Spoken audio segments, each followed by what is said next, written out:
चलिए अब जानते हैं क्या है आज का महा उपाय। जी बिल्कुल, आज के महा उपाय में मैं आपको बताने वाला हूं कि क्यों आवश्यक होता है अगर कोई व्यक्ति अपने घर के आसपास जो भी मंदिर है वहां जाकर के रात्रि काल में, संध्या काल में दीपक लगाए। ये बहुत ज्यादा महत्व रखता है, इसका बहुत अच्छा लाभ भी जीवन में देखा गया है। जो व्यक्ति ऐसे नियम बनाते हैं कि संध्या काल में घर के आसपास किसी भी मंदिर में जाकर के वहां दीपक लगा करके आते हैं। अक्सर लोग ये पूछते हैं कि दीपक घी का लगाना ज्यादा शुभ होता है या तेल का लगाना शुभ होता है। आप अपने सामर्थ्य अनुसार जैसा भी नियम और जैसा भी संकल्प बना लें, उससे आपको फायदा मिलता है। किस पदार्थ से आप दीपक जला रहे हैं ये आवश्यक नहीं है, आप दीपक जला रहे हैं नियम से, ये ज्यादा आवश्यक होता है। वेदों और पुराणों के अनुसार इस सृष्टि का निर्माण भगवान शिव की इच्छा मात्र से ही हुआ था।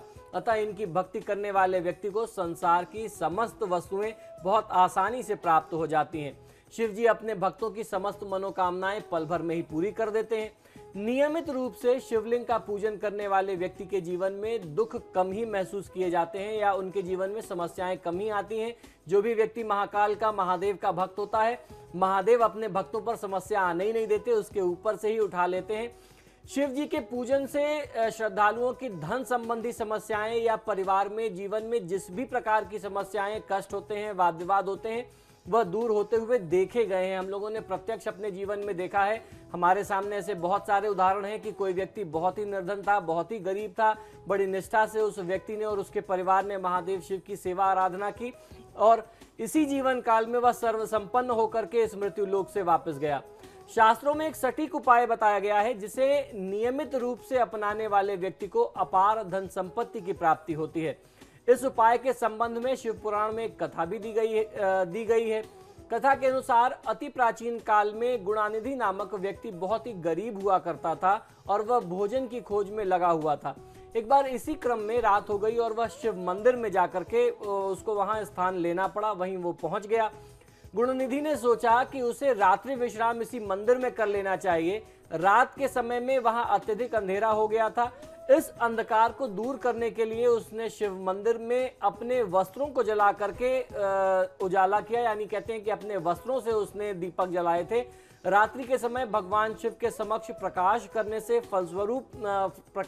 के फलस्वरूप उस व्यक्ति को अगले जन्म में देवताओं के कोषाध्यक्ष कुबेर देवता होने का पद प्राप्त हुआ।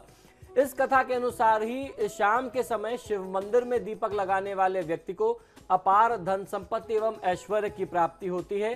अतः नियमित रूप से संध्या काल के समय में या रात के समय में, रात्रिकालीन समय में किसी भी निर्जन स्थान पर यदि कोई शिवलिंग मिल जाए या घर के आसपास कोई शिव मंदिर हो तो ऐसी स्थिति में ऐसे स्थान पर महादेव के समक्ष दीपक अवश्य लगाना चाहिए। ये बहुत माना हुआ उपाय है। अगर आप रोज नहीं कर सकते तो महादेव के से जुड़ी हुई जो प्रिय तिथियां हैं, खासतौर पर जो मास की शिवरात्रि आती है, महीने की जो एक शिवरात्रि आती है, महीने का जो प्रदोष होता है, आप उसमें कर सकते हैं या फिर आप सोमवार के सोमवार इस नियम को कर सकते हैं। जिस व्यक्ति से संभव हो जाए वह सोमवार, प्रदोष और मास शिवरात्रि में कर सकता है। और अगर कोई किसी के घर के आसपास बहुत ज़्यादा आसान है जाकर के वहाँ दीपक लगा करके आना, तो निश्चित तौर पर आप रोज इस क्रिया को कर सकते हैं और आप इसके चमत्कार अपने जीवन में देख सकते हैं। किसी भी मंदिर में जाकर के दीपक लगाने का उससे ज्यादा लाभ मिलता है यदि आप महादेव शिव के मंदिर में उनके स्थान पर दीपक जलाते हैं।